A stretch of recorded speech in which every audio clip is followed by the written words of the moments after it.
بسم الله الرحمن الرحيم تبارك الذي بيده الملك وهو على كل شيء قدير الذي خلق الموت والحياة ليبلوكم أيكم أحسن عملا وهو العزيز الغفور الذي خلق 7 سماوات طباقا ما ترى في خلق الرحمن من تفاوت فارجع البصر هل ترى من فطور ثم ارجع البصر كرتين ينقلب إليك البصر خاسئا وهو حسير ولقد زينا السماء الدنيا بمصابيح وجعلناها رجوما للشياطين واعتدنا لهم عذاب السعير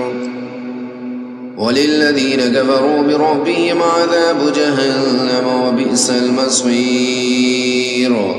إذا ألقوا فيها سمعوا لها شهيقا وهي تفور تكاد تميز من الغيظ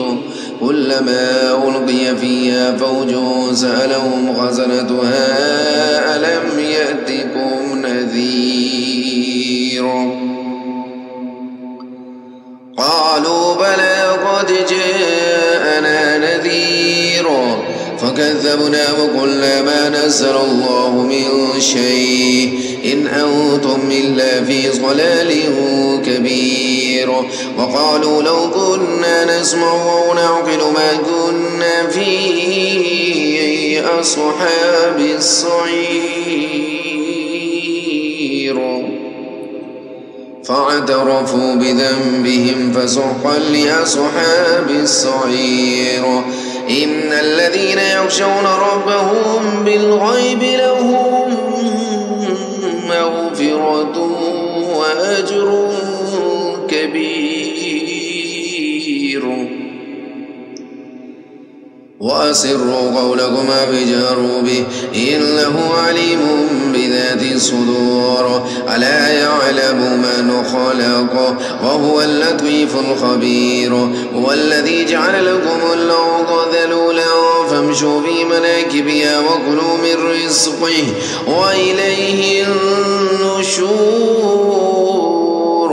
أمنتم من في السماء أن يخسف بكم الأرض فإذا هي تمور أم أمنتم من في السماء أن يرسل عليكم حاصبا فستعلمون كيف نذير ولقد كذب الذين من قبلهم فكيف كان نكير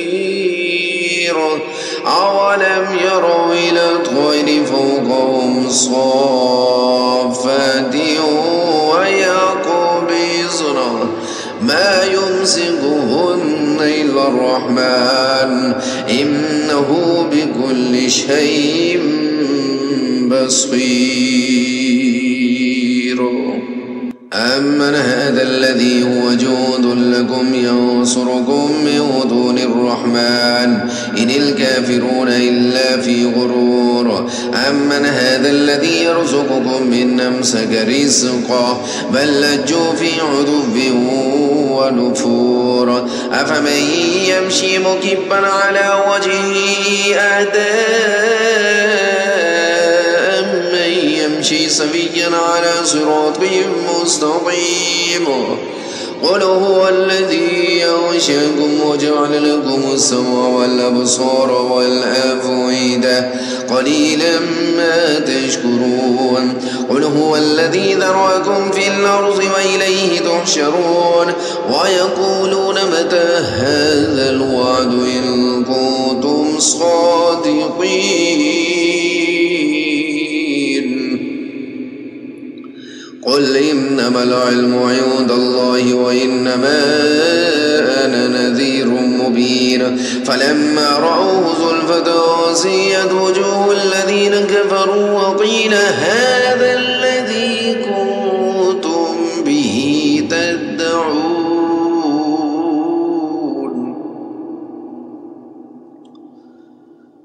أرأيتم إن أهلكني الله ومن معي أو رحمنا فمن يجير الكافرين من عذاب أليم قل هو الرحمن آمنا به وعليه توكلنا فستعلمون من هو في ضلال مبين قل أرأيتم إن أصبح ماؤكم غورا فمن يأتيكم بماء